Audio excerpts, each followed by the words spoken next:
අද්විතීය 200 Mbps speed එකකින් ශ්‍රී ලංකාවේ වේගවත්ම සහ පුළුල්තම හෝම් බ්‍රෝඩ්බෑන්ඩ් සම්බන්ධතාවය වන SLT මොබිටෙල් දේශයේ ෆයිබර් බලවේගය ඔබත් අදම අත්විඳින්න. හරිම සුදුයි.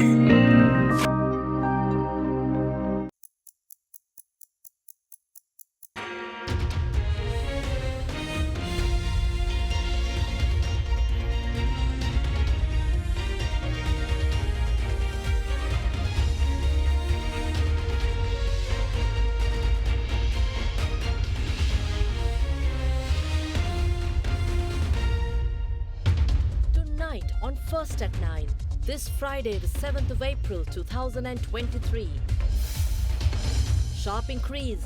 Workers' remittances to Sri Lanka jump 78.5% year on year to 568.3 million in March. Banned. Sri Lanka will no longer import, manufacture, sell or use several plastic products with effect from June 1st. The Executive, SLPP General Secretary Sagara Karyavasam responds to Minister Kanchana Wijesekara's statement that Ranil Wickremesinghe has majority consensus of party for next presidential candidate. Make progress. International Monetary Fund chief tells China's new top economic official that China must accelerate its work to reach debt restructuring agreements for countries like Zambia, Ghana and Ethiopia after helping reach debt relief for Sri Lanka. Alliance Finance මෙතුරු රන්නයි සේවාවෙන් රන් පවුම්කට රුපියල් 1,70,000ක ඉහළ අධිකාරම. ඔබේ විශ්වාසය දෙනු සෙන්සුරයින් දැන් ළඟම ඇති ෆාමසියෙන් ලබාගත හැක. From AdaDerana, this is AdaDerana First at 9 with Indivari Amuata. Live from Studio 24 in Colombo. And a warm welcome to you tonight. We take you to your top stories as usual. Workers' remittances to Sri Lanka saw a sharp increase in March, showing a surge of around $160 million compared to February 2022. In March, the country recorded about $570 million in foreign remittances. Sri Lanka has consecutively registered over $400 million every month in migrant worker remittances in the first quarter of 2023, with cumulative inflows reaching over $1.4 billion. Foreign exchange earnings from Sri Lankan migrant workers' remittances increased to $568.3 million in March 2023. According to Minister of Labour and Foreign Employment Manusha Nanayakara, this is a $249.9 million or 78.5% increase compared to the inflows recorded in March 2022, which is $318.4 million. The figure of March is also a $160.9 million increase compared to the inflows recorded in February this year. The workers' remittances in February amounted to $407.4 million. In January, the figure was $437.5 million. Sri Lanka consecutively registered over $400 million in migrant workers' remittances in the first quarter of 2023, with cumulative inflows reaching over $1.4 billion. The government banned the importation, domestic manufacture, sale and local use of several plastic products with effect from the 1st of June this year. According to the Gazette issued by the Ministry of Finance, any of the banned goods that arrive in Sri Lanka on or after the 1st of June shall be re-exported to the country of origin within 30 days. Speaking to AdaDerana English, Secretary to the Ministry of Environment Dr. Anil Jasinghe said Sri Lanka is bound to reduce the usage of plastic as per conventions signed with the United Nations Environmental Assembly. On the 13th of February, the Cabinet approved the ban on the import, domestic manufacture, sale and local use of plastic products including single-use plastic drinking straws and stirrers, single-use plastic plates, cups except for yogurt cups, spoons, forks and knives including yogurt spoons made of plastic, plastic garlands and string-upper molds made of plastic.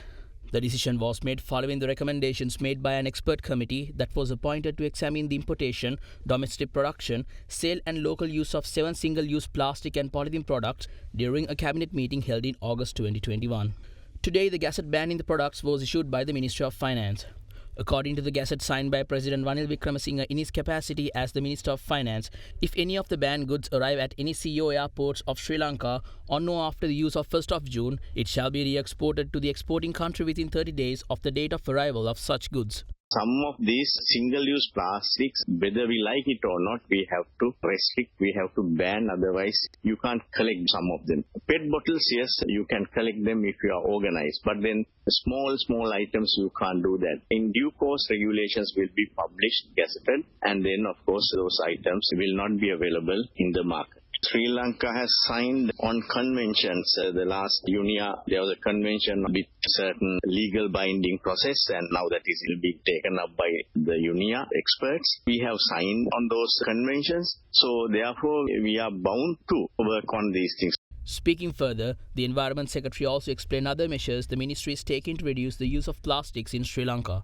Certainly, we will reduce the importation of the plastic pellets to this country. We will encourage recycling as much as possible. By now, in Sri Lanka, we have about 5 to 6 material recovery facilities where people, formal and informal manner, people gather these plastics and then hand over to these facilities. And they are being taken away to a very good recycling several plants, so they do the rest. So that's one thing, and majority of single-use plastics are actually the PET bottles. So PET bottles are being actually used by major companies. So with the Chamber of Commerce, we have come to some understanding, and then the Central Environment Authority that has a database on this, and these companies have to report on monthly basis the percentage of collection of these PET bottles. But then also we are in the process of revising the National Environment Act, and soon it will be enacted, and there are certain revisions. Among them, there are two prominent revisions with regard to plastic. The one is polluter pays principle. The other thing is extended producer responsibility, or EPR. So through these, I think if these PET bottlers, if they don't really engage in this recollection of these PET bottles at a higher percentage, then we can actually use some other methodology using certain market tools. So once the environment law is amended, we could certainly take some more decisive steps. The Ministry of Power and Energy, meanwhile, has completed 90% of the survey phase of the project to install rooftop solar panels in entities including government institutions. Minister of Power and Energy Kanchana Wijesekara assured that the survey process will be completed by April 15th.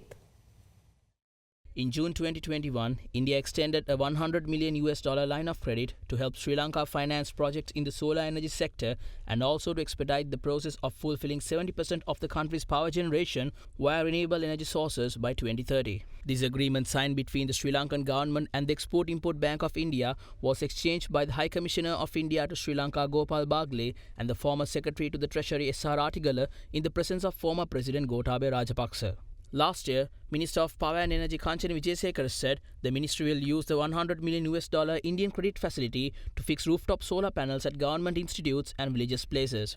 In January this year, the minister said solar panel systems will be installed in 11,219 project locations, which will include 374 national schools, 25 state universities, 20 national colleges of education, 8 teacher training colleges, 20 technical colleges functioning under the Vocational Training Authority and National Apprentice and Industrial Training Authority, 25 district secretariats, 331 divisional secretariats, 79 education centers of information technology and distance learning hubs, 220 triforces and police buildings, 824 pirivenas, 9,176 other religious institutes and other key government buildings will also be included in the rooftop solar panel project.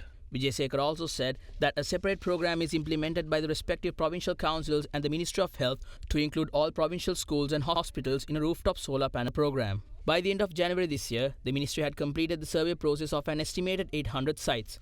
In its latest development, it was revealed that around 90% of the surveys have been completed during the progress review meeting of the project. In a tweet, Wijesekara assured that the survey is due to be completed by the 15th of April.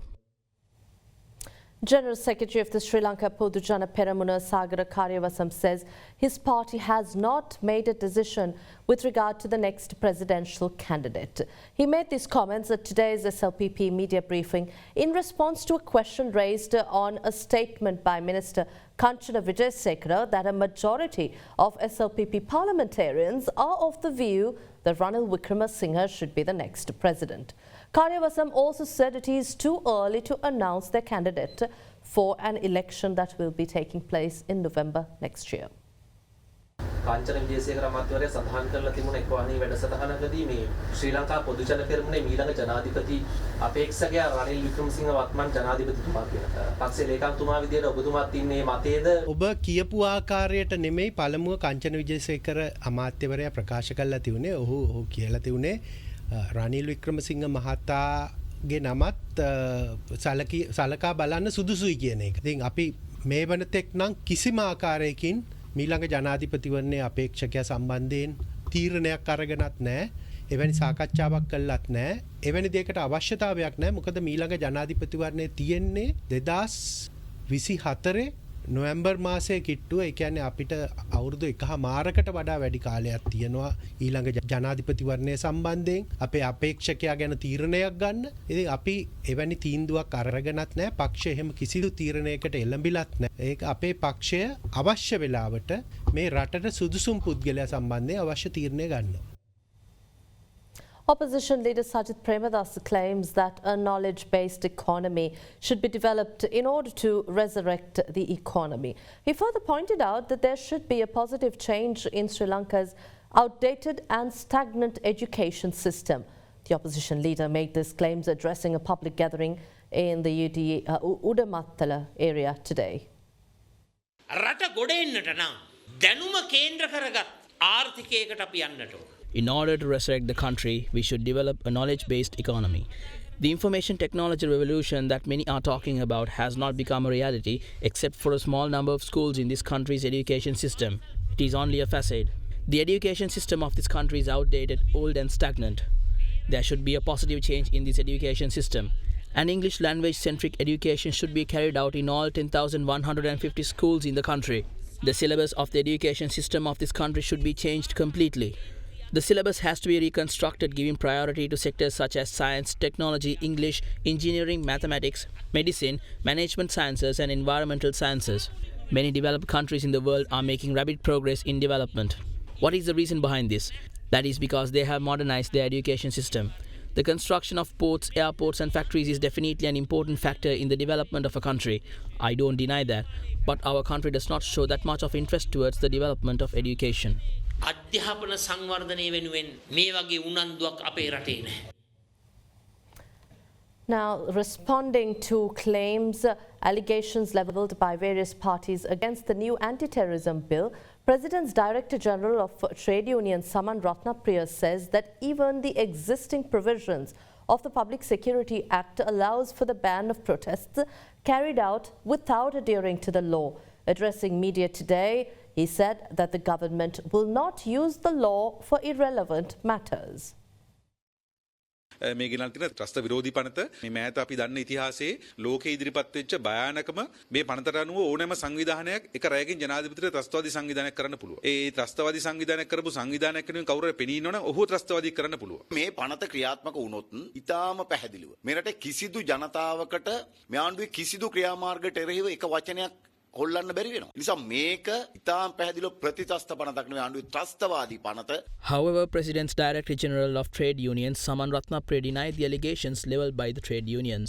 මහජන ආරක්ෂක පනත යටතේ වැඩ වර්ධන ගැන කතා කරන වැඩ වර්ධනයක් කරොත් අනිවාර්යයෙන්ම වැඩ වර්ධනය තහනම් කරන්න පුළුවන් වර්ධනය කරන අතරණු ගන්න පුළුවන්. ඒක දැනට තියෙන නීතිය. ඒ නීතිය නොසලකා වර්ධනය මෙහෙවනවා නම් ඒ අයගේ දේපල රාජසන්ත කරන්නත් පුළුවන්. දැන් කියන්නේ මේ අලුත් මේකක් කියලා නෑ. දැන් තියෙන නීති. හරි ත්‍රස්තවාදී වැළැක්වීම පනත ඊට එහාත් කරන්න පුළුවන්. පවතින නීතිය හැමුවේ වැඩ වර්ධන තහනම් කරපු අවස්ථා තියෙනවා. හැබැයි එහෙම කරා කියලා මේ රටේ කවුරු හරි වෘත්ති සමිති නායකයෙක්ගේ දේපල රාජසන්ත කරලා තියෙනවද? නීතිය තිබුණා කියලා. එහෙම වෙලා නැහැ. ඒ නීතියක් තිබුණත් භාවිතය යොදවන්නේ නැහැ. ඊට අදාළ කාරණාවකට මිසක් ඊට අදාළ නොවන කාරණාවකට. ජනතාව දැන් එන්නේත් නැහැ. අපි දැක්කනේ දැන් වසන්ත සමරසිංහ කිව්වා 10000ක් ගේනවා කියලා කොළඹට. ආවේ 400යි. ඒක නිසා එහෙම ජනතාව අනවශ්‍ය දේවල්ට දැන් පාරට බහින්නේ නැහැ. The administration of the Colombo South Teaching Hospital in Kalabovila has decided to temporarily halt the acceptance of unidentified corpses or those which have no claimant. The decision was made by the hospital due to overcrowding of the hospital mortuary with unclaimed corpses for the past year and 2 months. The mortuary of the Colombo South Teaching Hospital in Kalubowila consists of 36 freezers, out of which 34 are used to keep corpses, while the remaining 2 have been allocated to preserve body parts and for other essential services. However, for the past year and 2 months, 28 out of the 34 freezers have been occupied by corpses that are unclaimed by any individual or a party. These bodies also include those handed over by various police stations and those who died at the hospital yet remain unclaimed, revealing that nearly 8 to 10 bodies are received by the hospital on a daily basis by way of court orders or other means. The administration of the hospital stressed the need for more space in the mortuary.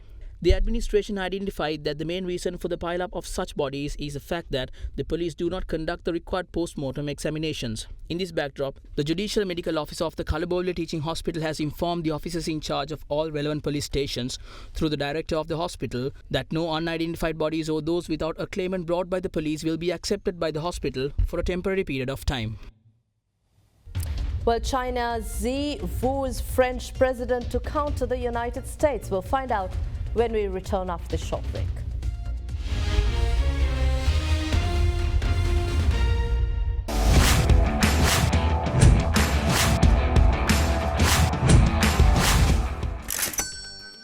ගොඩමඩ පෙරලි කරන බලපුළුවන් කාරයා මහින්ද්‍රා යුවෝ ටීමෝ වෙතින්. වැඩම ගොඩයි ගොඩම තමයි ස්වරාජ් tractor ටීමෝ වෙතින්. අසම සම සන්නාමයක ශක්තිමත් බව Fitch ඒ මූල්‍ය වර්ගීකරණය හිමිකරගත් එකම රක්ෂණ ආයතනය. පස්වන වරටත් ග්‍රෑන්ඩ් ෆයිනෑන්සි වැඩිම වටිනාකමකින් යුත් සාමාන්‍ය රක්ෂණ සන්නාමය සහ ඉහළම ජනාදරයට පත් වූ රක්ෂණ සන්නාමය Sri Lanka insurance.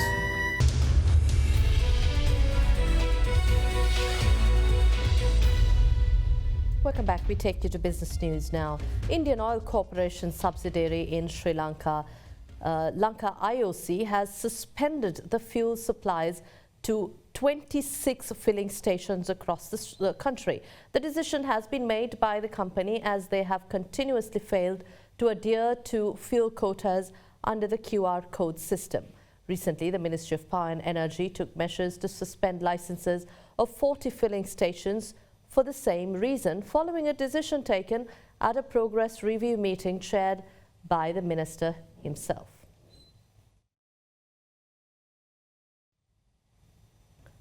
International Monetary Fund Chief Kristalina Georgieva said she told China's new top economic official Li Keqiang that China must accelerate its work to reach debt restructuring agreements for countries like Zambia, China and Ethiopia.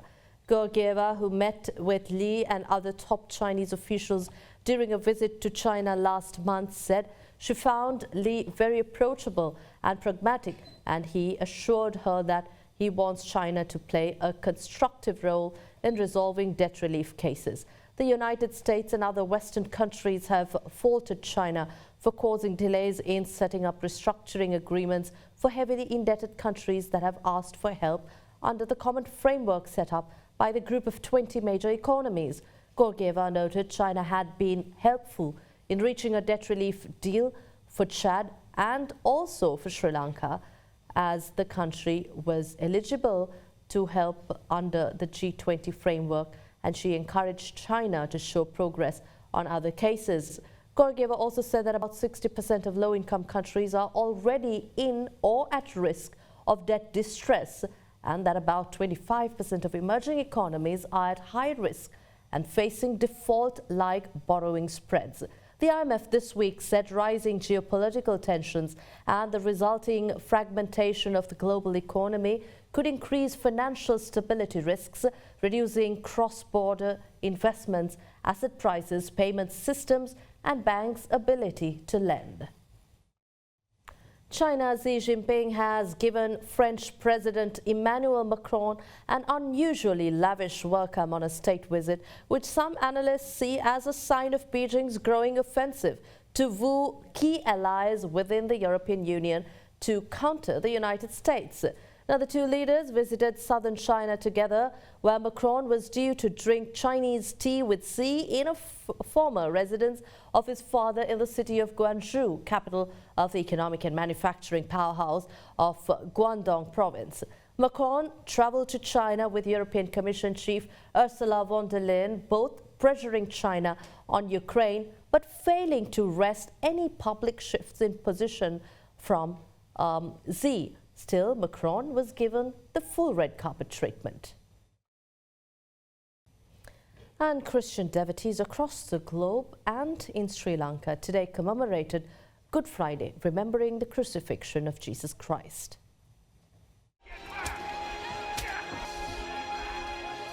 Good Friday commemorates the crucifixion of Jesus Christ and his death at the Calvary and marks the end of the Holy Week. Good Friday is a day of remembrance and mourning for the followers of Christianity. According to the Holy Book Bible, Jesus Christ was arrested and sentenced to death by crucifixion by the Roman authorities under the rule of Pontius Pilate, the highest form of criminal punishment at the time. Hence, on this day, Christians honor the sacrifices of Jesus Christ, the way he was crucified, his sufferings, the torture he went through, and the painful death he had. Like millions of Christians around the globe, those in Sri Lanka also honored with gratitude the supreme sacrifice made by Jesus Christ on Good Friday. The commemorations were marked by special services in every church across the island, many of them extending over 3 hours in remembrance of the length of time suffered by Jesus Christ on the cross.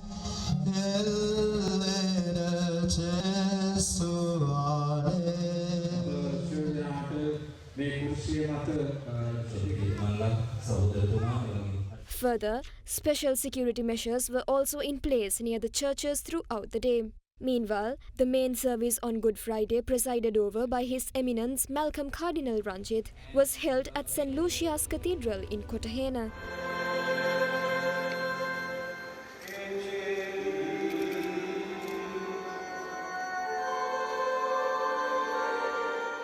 Across the world, too, devotees marked Good Friday. In Jerusalem, Christians attended Good Friday services and walked in a procession along the Dolorosa in the Old City.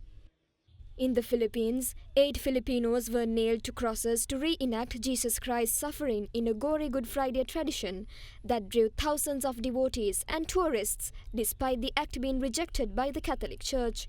The real-life crucifixions in the farming village of San Pedro in north of Manila resumed after a 3-year pause due to the coronavirus pandemic. However, church leaders in the Philippines have frowned on the crucifixions and self-flagellations, saying Filipinos can show their deep faith and religious devotion without hurting themselves and by doing charity work instead, such as donating blood. And that wraps up tonight's edition of First at 9 on AdaDerana 24. We'll see you again tomorrow at the same time with the very latest from across Sri Lanka and around the world. I'm Indivara Yamuatta. Good night. For news and information you can trust 24 hours a day, visit AdaDerana.lk.